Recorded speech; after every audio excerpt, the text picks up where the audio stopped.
I collected them kasi patay na daw yung aso nila dati dito. So, dahil mura lang talaga ang mga ano dito, mussels. Mura ang mga mussels at mga tali. So, bibili sana ako. Sabi ni boss, marami sa bahay.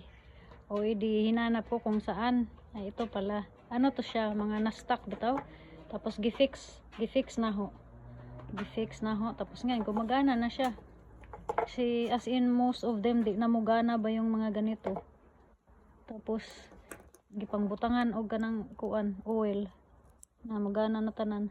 So, 1, 2, may 3 nga pangtali at ito daw kung yung magtambay sa bukid, itali para maglatagaw siya nga di mo takas. Pangtaas nga tali ba? Di